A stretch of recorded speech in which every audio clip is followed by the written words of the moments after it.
नमस्कार, स्वागत है आप सभी का। मैं हूं आपके साथ सपना। शाही जामा मस्जिद में रंग को लेकर सियासत तेज हो गई है। हिंदूवादी संगठनों ने इसे भगवा रंग से रंगने की मांग की है, आपको बता दें, जबकि मुस्लिम पक्ष ने इसका विरोध किया है। संभल विधानसभा सीट से समाजवादी पार्टी एसपी के विधायक इकबाल महमूद ने कहा कि शाही जामा मस्जिद के रंग को तय करने की जिम्मेदारी भारतीय पुरातत्व सर्वेक्षण की है, लेकिन साथ ही यह भी कहा कि मस्जिद को पहले की तरह ही रंगा जाना चाहिए। उन्होंने शाही जामा मस्जिद में भगवा रंग से पुताई किए जाने की हिंदू पक्ष की मांग को खारिज करते हुए कहा, एएसआई को यह सुनिश्चित करना चाहिए कि मस्जिद का मूल रंग बरकरार रहे। कुछ हिंदू समूह द्वारा भगवा रंग की मांग उचित नहीं है। विधायक ने कहा कि राष्ट्रीय स्वयंसेवक संघ और सत्तारूढ़ भारतीय जनता पार्टी के विपरीत मुस्लिम समुदाय ने हमेशा अदालती फैसलों का सम्मान किया है।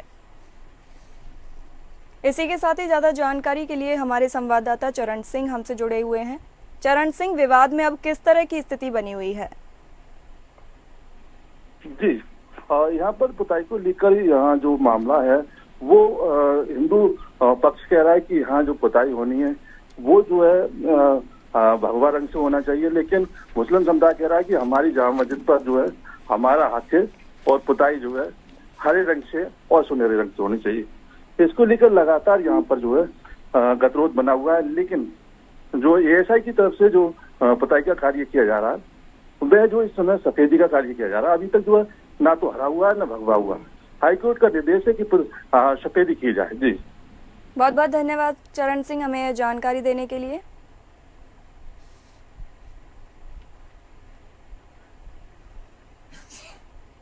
उत्तर प्रदेश के कृषि मंत्री सूर्य प्रताप शाही किसान मंडी भवन में साठा धान को लेकर आयोजित कार्यशाला में पहुंचे, जहां मीडिया से बातचीत में कृषि मंत्री ने बताया कि आज उत्तर प्रदेश सरकार की योजनाओं का लाभ 2 करोड़ से अधिक किसानों तक पहुंचा है। वहीं जीएसटी वसूली में भी हम लगातार इजाफा कर रहे हैं। बता दें कि प्रेस वार्ता में कृषि मंत्री ने कहा कि प्रदेश की 1 ट्रिलियन इकोनॉमी को पाने के लिए प्रदेश के किसान की अहम भूमिका है और हमारी सरकार को टूल किट से लेकर बीज, खाद जैसे सभी साधन किसानों तक पहुंचा रही है। आने वाले समय में प्रदेश का अन्नदाता उन्नति करेगा और हमारा प्रदेश तरक्की करेगा।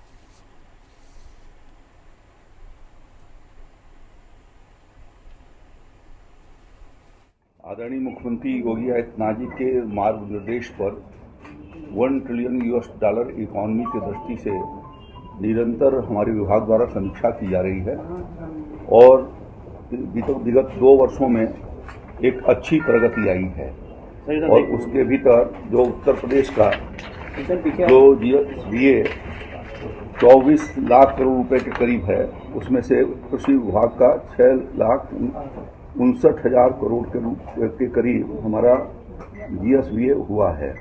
तो इस प्रकार से काफ़ी अच्छी प्रगति है। जो उस समय जब 2017-18 में सरकार बनी थी तो उस समय 2 लाख करोड़ के रुपए के करीब का जीएसडीए था। तो इस अवधि के भीतर 3 गुना आर्थिक। लखनऊ में कौशल विकास मंत्री का बयान सामने आया है। आपको बता दें, राजधानी लखनऊ के अलीगंज स्थित राजकीय औद्योगिक प्रशिक्षण संस्थान में टाटा टेक्नोलॉजीज लिमिटेड द्वारा स्थापित अत्याधुनिक टीटीएल लैब में एक महत्वपूर्ण कार्यक्रम का आयोजन किया गया। इस अवसर पर उत्तर प्रदेश के व्यावसायिक शिक्षा और कौशल विकास मंत्री कपिल देव अग्रवाल की उपस्थिति में टाटा टेक्नोलॉजीज लिमिटेड और उत्तर प्रदेश सरकार के बीच फेज 2 के अंतर्गत 62 राजकीय आईटीआई के आधुनिकीकरण के लिए एमओयू पर हस्ताक्षर किए गए। इस अवसर पर अपने संबोधन में मंत्री कपिल देव अग्रवाल ने कहा कि प्रथम चरण में 149 आईटीआई के उन्नयन का कार्य शुरू हो चुका है, जहां प्रशिक्षण सुचारू रूप से चल रहा है। अब फेज 2 के तहत 62 और आईटीआई में अत्याधुनिक लैब की स्थापनाओं से युवाओं को तकनीकी शिक्षा में बेहतरीन अवसर मिलेंगे। उन्होंने जोर देकर कहा कि यह योजना न केवल रोजगार परक प्रशिक्षण प्रदान करेगी, बल्कि प्रशिक्षित युवाओं को टाटा टेक्नोलॉजीज और अन्य कंपनियों में बेहतर सेवा योजना के अवसर भी देगी। उन्होंने यह भी कहा कि हमारा लक्ष्य है कि प्रशिक्षार्थी नौकरी लेने वाले ही नहीं बल्कि नौकरी देने वाले भी बने। युवाओं को प्रशिक्षण, उनको हायर लेवल की ट्रेनिंग, जिसमें आर्टिफिशियल इंटेलिजेंस है, जिसमें डॉन है, जिसमें 3D प्रिंटिंग है, जिसके अंदर सोलर है, जिसके अंदर एनिमेशन है, जिसके अंदर ऑटोमेटिक वेटिंग है, ऐसे मिला के जो 4G इंडस्ट्री की डिमांड के अनुरूप हम लोगों को का काम कर रहे हैं, ताकि जो शिक्षक हैं वो आकर के बच्चों को ट्रेनिंग भी देते हैं और हमारे जो टीचर्स हैं। बहराइच में सीएम योगी का दौरा। बहराइच की तहसील मेहपुरवा के नवनिर्मित तहसील भवन के लोकार्पण के लिए 20 मार्च 2025 को तहसील मुख्यालय मेहपुरवा में मुख्यमंत्री योगी आदित्यनाथ के संभावित भ्रमण कार्यक्रम के मद्देनजर जिलाधिकारी मोनिका रानी ने पुलिस अधीक्षक रामनयन सिंह, मुख्य विकास अधिकारी मुकेश चंद्र, अपर पुलिस अधीक्षक ग्रामीण दुर्गा प्रसाद तिवारी, उप जिलाधिकारी मेहपुरवा अश्वनी कुमार पांड्य और अन्य अधिकारियों के साथ कार्यक्रम स्थल तहसील भवन और हेलीपैड स्थल का निरीक्षण कर मौके पर मौजूद अधिकारियों से जानकारी प्राप्त कर आवश्यक दिशा निर्देश भी दिए गए।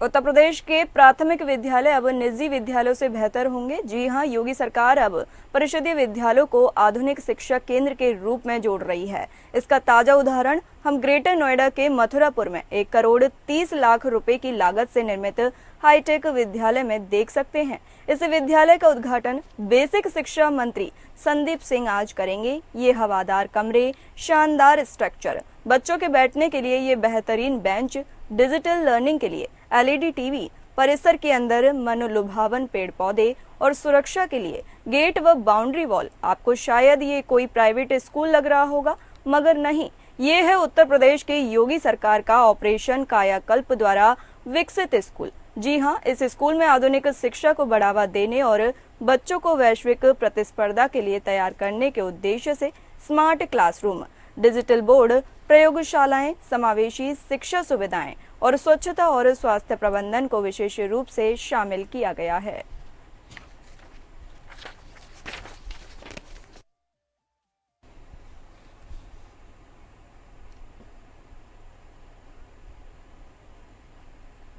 अंबेडकर नगर में एक बाइक शोरूम में मालिक ने अपने ही शोरूम में चोरी की साजिश रच डाली। खुद ही बाइक की चोरी की और खुद ही बाइक की चोरी का मुकदमा लिखवा दिया। पुलिस ने जब सीसीटीवी फुटेज के सहारे जांच शुरू की तो उसके होश उड़ गए, क्योंकि चोर कोई और नहीं, खुद मालिक ही था, जिसने बीमे की धनराशि हड़पने के लिए अपने ही शोरूम में चोरी की और फिर ताला खुला छोड़ दिया। पूरा मामला अहिरौली थाना क्षेत्र के अशरफपुर बरवा के ऑक्सा ऑटो सेल्स का है, जिसके मालिक अब्दुल्ला अंसारी ने 15 मार्च को पुलिस को सूचना दी कि उसके शोरूम से बाइक चोरी हो गई है। बाद में मुकदमा लिखाया कि चोर उसके शोरूम से 6 बाइक चुरा कर ले गए हैं। पुलिस ने मुकदमा दर्ज कर जांच पड़ताल शुरू की। पहले तो मालिक के बयान में ही कई विरोधाभास दिखे। इसके बाद आसपास के सीसीटीवी फुटेज जब खंगाले गए तो मामला खुलकर सामने आ गया। शोरूम मालिक को थाने ले जाकर जब पूछताछ की गई तो उसने अपना जुर्म कबूल करते हुए बताया कि उसकी आर्थिक स्थिति अच्छी नहीं थी। इससे उभरने के लिए उसने यह साजिश की और बिकने के लिए आई बाइकों के बीमों के पैसों को लेने के लिए खुद ही अपने शोरूम से मार्च को 6 बाइकें बगल के खाली कमरे में रख दी और ताला खुला छोड़ दिया। 14 मार्च को सूचना दी पुलिस को, जिसके बाद जांच पड़ताल में सारा मामला खुलकर सामने आया। पुलिस ने उस कमरे से 8 बाइकें बरामद की और शोरूम मालिक अब्दुल्ला अंसारी को जेल भेज दिया। देखिए, 15 तारीख को एक इंफॉर्मेशन मॉर्निंग में प्राप्त हुई अहिरौली थाना अंतर्गत की एक एजेंसी अक्सा ऑटोमोबाइल्स है, जो कि गाड़ियों की एजेंसी है। वहां से 6 वाहन चोरी हुए हैं, जो कि न्यू है, अभी एजेंसी से आकर के वो बेचे जाने थे। इस पर तत्काल टीम का गठन किया गया। जो सीसीटीवी कैमरे थे आसपास उसको देखा गया। कई बिंदु पर वादी के कथन में भिन्नता पाई गई व संदेह उत्पन्न हुआ। वादी के द्वारा दी गई तहरीर के आधार पर सुसंगत धाराओं में तत्काल अभियोग पंजीकृत किया गया। इसमें जब सीसीटीवी और अन्य बिंदुओं पर गहनता से पूछताछ वादी से की गई तो पता चला कि 13 तारीख की रात में ही शाम के समय इन्होंने एक बगल के कमरे में 8 मोटरसाइकिल छिपा कर रख दी और जो ताला एजेंसी में बंद होना था उसको खुला छोड़ दिया। 14 को होली पड़ने के नाते कोई इसको देख नहीं पाया। 15 तारीख को जब पता चला तब इन्होंने सूचना थाने को दी और इस पर टीम का गठन करके जब समस्त बिंदुओं को देखा गया तो इनके द्वारा बताया गया कि कर्ज में डूबे होने के नाते इन्होंने बीमा का पैसा प्राप्त करने के लिए ऐसी घटना कारित की है। सभी मोटरसाइकिलों को बरामद कर लिया गया है।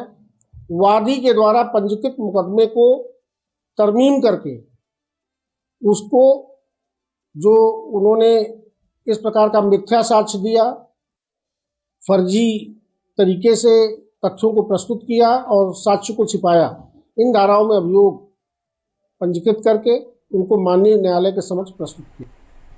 चंदौली पुलिस को एक बड़ी सफलता हाथ लगी है। चंदौली में क्राइम ब्रांच और अलीनगर थाना पुलिस की संयुक्त कार्रवाई में 65 लाख की अवैध शराब बरामद की गई। शराब की खेप के साथ मौके से एक तस्कर को गिरफ्तार किया गया। 5,648 लीटर से अधिक अवैध शराब वॉल पुट्टी के बोरियों के नीचे छिपाकर ले जाई जा रही थी। पंजाब प्रांत से बिहार ले जाई जा रही थी अवैध शराब। गिरफ्तारी और बरामदगी के आधार पर पुलिस आगे की विधिक कार्रवाई में जुटी हुई है। चंदौली जिले के अलीनगर थाना क्षेत्र के अंतर्गत सिंगीताली पुल के समीप नेशनल हाईवे 19 की पूरी घटना है। चंदौली जनपद पुलिस के हाथ बड़ी सफलता लगी है। बता दें कि एसपी आदित्य लांगे के निर्देशन में अपराध और अपराधियों और मादक पदार्थों की खरीद पर रोक लगाने के लिए लगातार अभियान चलाए जा रहे हैं। इसी क्रम में अलीनगर थाना पुलिस और क्राइम ब्रांच की टीम ने हाईवे से एक ट्रक के अंदर छिपाकर ले जा रही 65 लाख रुपए की अवैध शराब का जखीरा बरामद किया है। आपको ये भी बता दें कि ये शराब जो है वाल पुट्टी की बोरियों के अंदर छिपा के ले जा रही थी। हालांकि इस कार्रवाई में एक तस्कर को मौके से पुलिस ने गिरफ्तार किया है। आगे पुलिस बरामदगी और गिरफ्तारी के आधार पे आगे की कार्रवाई में जुटी है। कैमरामैन निखिल के साथ ओपी श्रीवास्तव, चंदौली।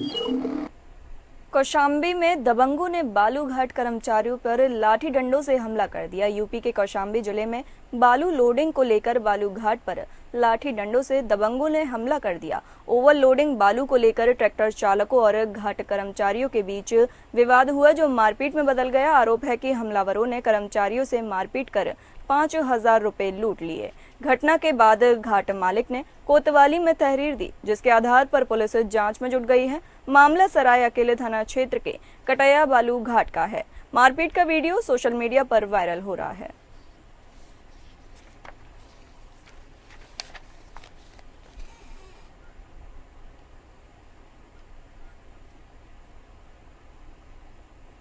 कौशाम्बी में गंसरी गांव में एक पुरानी रंजिश के चलते दो पक्षों में पथराव हो गया। विवाद इतना बढ़ गया कि दोनों पक्षों में गोली चल गई। इस वारदात में श्रीमती पत्नी शिवकरण सरोज को पैर में गोली लगने से घायल हो गई। घटना की जानकारी मिलते ही पुलिस मौके पर पहुंची। पुलिस ने मौके पर पहुंचकर घायल महिला को मेडिकल कॉलेज में भर्ती कराया, जहां से उसको गन शॉट की पुष्टि के लिए प्रयागराज रेफर कर दिया गया। मामला पुरानी रंजिश से जुड़ा हुआ बताया जा रहा है। दोनों पक्षों में लगभग 50 बीघा भूमि को लेकर लंबे समय से विवाद चल रहा था। इसी को चलते 26 नवंबर को हुई फायरिंग में गुलफाम नाम के युवक की मौत हो गई थी। घटना में शामिल 2 आरोपियों को गिरफ्तार कर लिया गया है।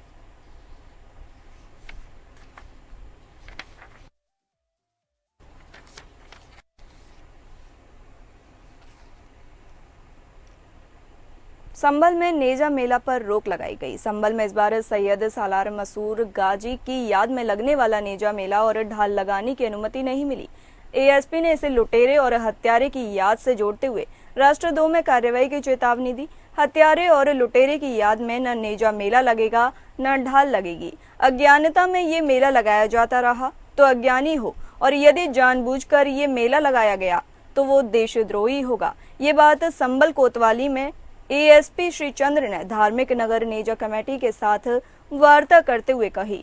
नेजा मेला 25, 26 और 27 मार्च को अलग अलग स्थानों पर लगना था। मंगलवार को ढाल लगाई जानी थी। नगर के चमनसराय में धार्मिक नगर नेजा कमेटी की ओर से सैयद सालार मसूद गाजी की याद में नेजा मेला लगाया जाता है। एएसपी ने कहा कि महमूद गजनवी ने सोमनाथ मंदिर लूटा था। उसका सेनापति सैयद सालार मसूद गाजी था। एएसपी ने आगे कहा कि ऐतिहासिक तथ्य ये भी मिलते हैं कि सैयद सालार मसूद गाजी ने लूटपाट की और हत्याएं की।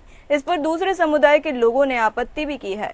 इसलिए इस तरह के लुटेरे और हत्यारे की याद में नेजा मेला नहीं लगने दिया जाएगा और न ही ढाल लगाई जाएगी। यदि किसी ने ऐसा करने का प्रयास किया तो मुकदमा दर्ज किया जाएगा। यूपी के हमीरपुर जिले में निषाद समुदाय में प्रदर्शन हो गया। आपको बता यूपी के हमीरपुर जिले में पूर्व सांसद फूलन देवी पर अभद्र टिप्पणी किए जाने को लेकर निषाद समुदाय के लोगों ने जोरदार प्रदर्शन किया, जिसमें सोशल मीडिया प्लेटफॉर्म एक्स पर पूर्व सांसद फूलन देवी के खिलाफ की गई अभद्र टिप्पणी से निषाद समाज में रोष व्याप्त है।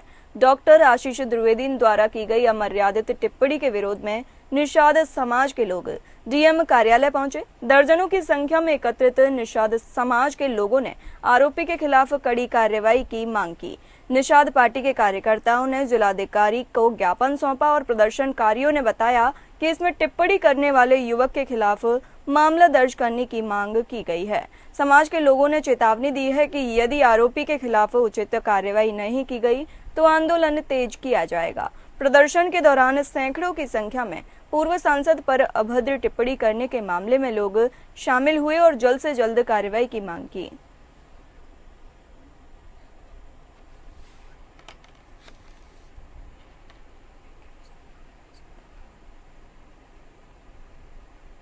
यूपी के बस्ती में पूर्व एमएलसी का वीडियो वायरल हो गया। आपको बता दें, बस्ती जिले के प्रथम नागरिक जिला पंचायत अध्यक्ष संजय चौधरी और पूर्व एमएलसी मनीष जायसवाल का बार वालाओं के साथ वीडियो जमकर वायरल हो रहा है। जिला पंचायत अध्यक्ष संजय चौधरी जहां बार बालाओं पर रुपए उड़ा रहे हैं, वहीं पूर्व एमएलसी मनीष जायसवाल बार बालाओं के साथ मस्ती करते हुए नजर आ रहे हैं। आपको बता दें, इन दिनों बीजेपी के जिला पंचायत सदस्य प्रमोद कुमार और बीजेपी के जिला पंचायत अध्यक्ष संजय चौधरी के बीच मतभेद चल रहा है। प्रमोद कुमार चौधरी ने अपने फेसबुक पेज पर रंगीन मिजाज जिला पंचायत अध्यक्ष संजय चौधरी के 2 वीडियो वायरल किए और कैप्शन में लिखा कि बस्ती के विकास पुरुष 12 मार्च 2025 को जिला पंचायत की बोर्ड की बैठक करते हुए जिला पंचायत अध्यक्ष का ये वीडियो सोशल मीडिया पर जमकर वायरल हो रहा है।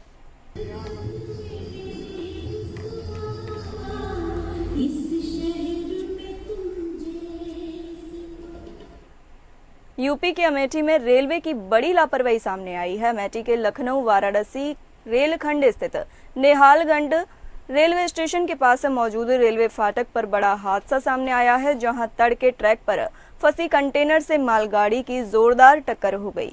हादसा इतना भीषण था कि मालगाड़ी कंटेनर को करीब 100 मीटर दूर तक घसीटती रही। हादसे में ट्रेन के इंजन सहित ऊंची इलेक्ट्रिक लाइन, पोल, बैरिकेडिंग क्षतिग्रस्त हो गए। ट्रक करीब 100 मीटर दूर तक घसीटता चला गया। हादसे में कंटेनर चालक और ट्रेन चालक घायल हो गए, जिन्हें इलाज के लिए अस्पताल में भर्ती कराया गया है। रेलवे के डीआरएम समेत कई अफसर मौके पर पहुंचकर जांच में जुट गए हैं।